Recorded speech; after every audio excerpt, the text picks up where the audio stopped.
తాకట్టులో ఉన్న బంగారాన్ని విడిపించి ఆ రోజు ఆన్లైన్ రేటుకే మేము కొంటాం. Sharma gold company. నమస్తే, వెల్కమ్ టు సుమన్ టీవీ. నేను మీ ఆమ్ని. ప్రస్తుతం మనతో ఉన్నారు ప్రముఖ ఆధ్యాత్మికవేత్త, ప్రముఖ జ్యోతిష్య వాస్తు పండితులు, బ్రహ్మశ్రీ డాక్టర్ నాయకంటి మల్లికార్జున శర్మ గారు ఉన్నారు. గురుగారితో మాట్లాడి మనకున్న సందేహాలను అడిగి తెలుసుకుందాం. నమస్కారం గురుగారు. నమస్కారం అమ్మా. గురుగారు, అంటే ఇప్పుడు కుజుడు గురుడు యొక్క కలయిక వల్ల అసలు మిథున రాశి వారికి ఏ విధంగా ఉంటుంది, వీరికి సంబంధించిన పరిహారం కూడా తెలియచేయండి. తప్పకుండా అమ్మా. ఓం శ్రీ గురుభ్యో నమః. మిథున రాశి వాళ్ళకి కుజుడు గురువు యొక్క కలయిక వృషభ రాశిలో శుక్రక్షేత్రంలో ఉండటం అనేది జరిగింది. ఇక్కడ జూలై 12వ తారీఖు నుంచి ఆగస్టు 26వ తారీఖు వరకు కూడా 45 రోజుల పాటు కుజగురువుల యొక్క కలయిక చాలా విశేషమైంది. అలాగా ఈ కుజగురువుల యొక్క కలయిక చాలా సంవత్సరాల క్రితం వచ్చింది. ఇలాంటి యోగం అనేది కలిగింది. కుజగురువులు ఎప్పుడు కూడా మిత్రులే వీళ్ళు, అంటే మిత్రగ్రహాలు అంటారు.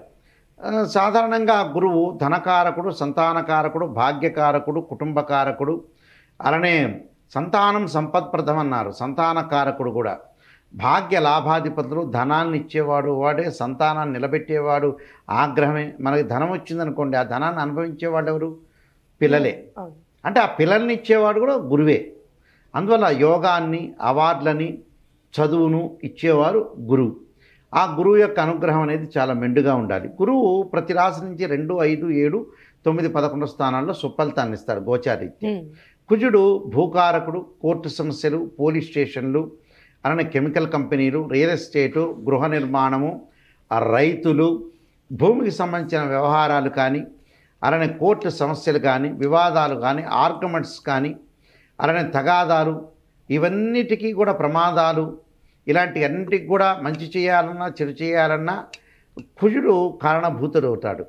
అంటే ప్రతి రాశి నుంచి కూడా కుజుడు 3, 6, 11 స్థానాల్లో ఉంటే సుఫలితాలను ఇస్తాడని గోచారం చెప్తూ ఉంది.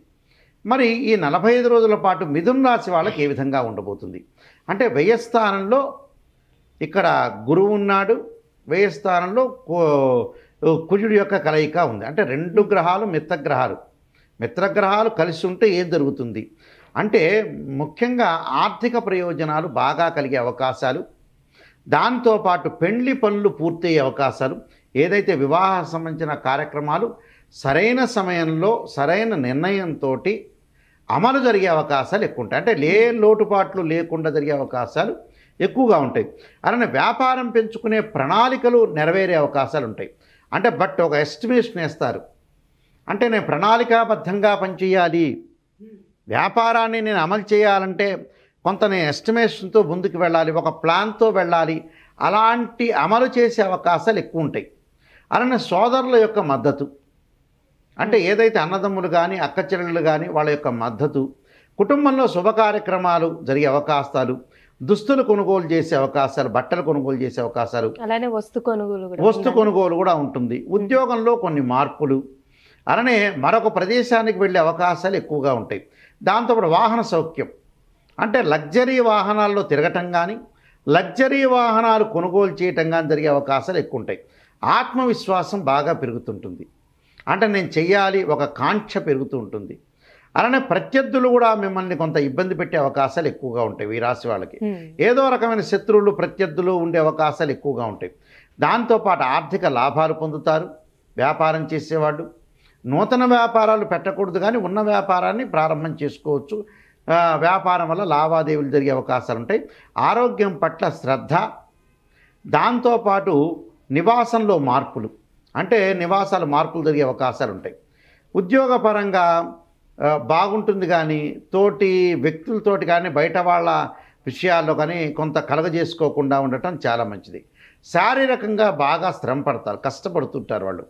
దానిలో ఆ కష్టంలో కూడా కొన్ని అవమానాలు భరించాలి తప్పదు. అవమానాన్ని కొంత జరుగుతూనే ఉంటుంది ప్రపంచంలో. ఎవరికి అవమానం, పుట్టినప్పటి నుంచి చనిపోయే వరకు అవమానం లేని వ్యక్తి ఎవడు అంటే ఎవడు ఉండడు. ఇప్పుడు మంజునాథ్ సినిమాలో చనిపోయిన వాళ్ళు ఎవరున్నారు, ఏ ఇంట్లో చనిపోయిన వాళ్ళు ఎవరింట్లో ఉండకూడదు అంటే, ఉన్న ఇంట్లో ఎవరు లేని ఇంట్లో చనిపోయిన వాళ్ళు ఎవరైతే ఉండరో వాళ్ళ ఇంట్లో చావాలి జమనం అంటారు పరమేశ్వరుడు. ప్రతి ఇంటికి వెళ్తారు, మీ ఇంట్లో అమ్మ చనిపోయిన వాళ్ళు ఉన్నారా అంటే లేకపోతే ఆవాలు ఇవ్వండి అంటే అందరిళ్లలో ఎవరొకళ్ళు గతించిన వ్యక్తులు ఉంటారు. అలానే ఇక్కడ అవమానాలు జరుగుతాయి, కొంత ఉద్యోగంలో కొంత శారీరక శ్రమ అవసరం. నేత్ర సంబంధమైన వ్యాధులు అంటే గ్లకోమా కానీ కంటి శుక్లాలు కానీ కళ్ళకి సంబంధించిన విషయాల్లో జాగ్రత్త ఉండాలి.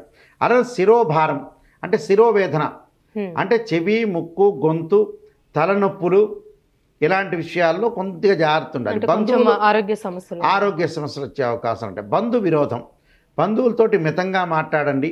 శత్రు ప్రమాదాలు, భాగస్వామ్య వ్యాపారం వల్ల నష్టం వస్తుంది. అంటే భాగస్వామ్య వ్యాపారం అంటే ఎవరిని కూడా పార్ట్నర్ కొత్త వాళ్ళని చేర్చుకోవద్దండి, ఉన్నవాళ్ళని కంటిన్యూ చేయండి.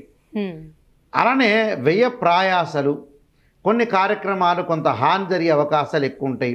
శారీరక శ్రమ, ఉద్యోగ భద్రత అవసరం. అంటే ఉద్యోగ భద్రత అంటే ప్రతి విషయాన్ని మనం చెప్పకూడదు. చెప్పటం వల్ల కూడా కొన్ని ఇబ్బందికరమైన వాతావరణాలు వస్తాయి. కాబట్టి కొంత విద్యార్థుల మటుకు ఏకాగ్రత చాలా ఇంపార్టెంట్. వీళ్ళకి చదువు పట్ల ఆసక్తికరంగా ఉండాలి. మిగతా విషయాలన్నీ కూడా పక్కన పెట్టాలి. చదివే లోకం, చదువుకోవాలి, చదివే జీవితం అనే పాయింట్ మీదకి ఉండటం మంచిది. ఏదైతే వ్యాపకం రావటం వల్ల కాన్సన్ట్రేషన్ దెబ్బతినే అవకాశాలు ఎక్కువ ఉంటాయి. స్త్రీలకు కూడా కొంత మానసిక స్థితి అనేది కరెక్ట్ లేకపోవటం, ఇవన్నీ కూడా కొన్ని కారణాలు వచ్చే అవకాశాలు ఎక్కువ ఉన్నాయి. కాబట్టి వ్యయ ప్రయాసాలతోటి కార్యక్రమాలు చేసే అవకాశాలు ఎక్కువగా ఉంటాయి. కాబట్టి ఇవన్నీ కూడా ఆలోచన చేసి కొంత ముందుకు వెళ్తే మనకు మంచి జరిగే అవకాశాలు కొన్ని ఉంటాయి. అయితే ప్రత్యేకంగా ఇలాంటివన్నీ కూడా జన్మరాశిలో ఎప్పుడైతే గురువు కుజుడు ఉన్నాడో దానివల్ల కొన్ని ఇబ్బందికరమైన పరిస్థితులు వచ్చే అవకాశాలు కొన్ని ఉన్నాయి.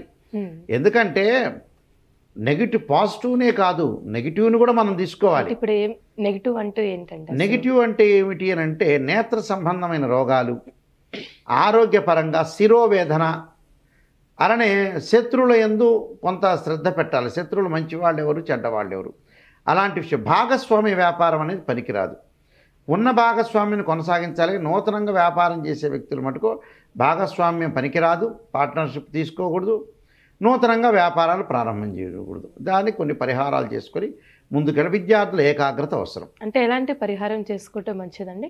శ్రీ దక్షిణామూర్తి స్తోత్ర పారాయణం చేయటం కానీ, అది ఎప్పుడు చేయాలి, అది గురువారం రోజున పూట చేయటం మంచిది. అలానే శ్రీ దక్షిణామూర్తి నవరత్న స్తోత్ర పారాయణం చేయటం, అది కూడా గురువారం రోజున ప్రదోషకాల సమయంలో చేయొచ్చు, లేదా ప్రాతకాలంలో చేయొచ్చు. అలానే ద్వాదశ జ్యోతిర్లింగ స్తోత్రం ఉంటుంది మనకి. అంటే అది సోమవారం రోజున ప్రదోషకాల సమయంలో సోమవారం రోజు తలస్నానం చేసి సబ్బు కానీ షాంపు కానీ ఉండకుండా ద్వాదశ జ్యోతిర్లింగ స్తోత్ర పారాయణం చేయటం చాలా మంచిది. అది సోమవారం పూట చేయాలి. ఉదయం పూట కుదరలేదనుకోండి, సాయంత్రం ప్రదోషకాల సమయంలో తప్పకుండా చేయొచ్చు. చేయటం వల్ల కూడా వీళ్ళకి మంచి సుఫలితాలు జరిగే అవకాశం. అంటే పరిహారం అనేది ఎన్ని రోజులు చేసుకోవాలండి? 45 రోజుల పాటు చేయటం. 45 రోజులు అంటే 45 రోజులు అంటే కొన్ని గురువారాలు వస్తాయి, కొన్ని సోమవారాలు వస్తాయి, 3-4 సోమవారాలు 3-4 గురువారాలు వస్తాయి. కాబట్టి చేసుకోవడం అనేది మంచిది. వస్తువులు కొనుగోలు చేసే అవకాశాలు కూడా వీళ్ళకుంటాయి. చాలా చక్కగా తెలియజేశారు గురుగారు. మిథున రాశి వారికి సంబంధించి ధన్యవాదాలు మీకు. నమస్కారం. సుమన్ టీవీలో మీ పర్సనల్ అండ్ బిజినెస్ ప్రమోషన్స్ కోసం కింది నెంబర్కి కాంటాక్ట్ చేయండి.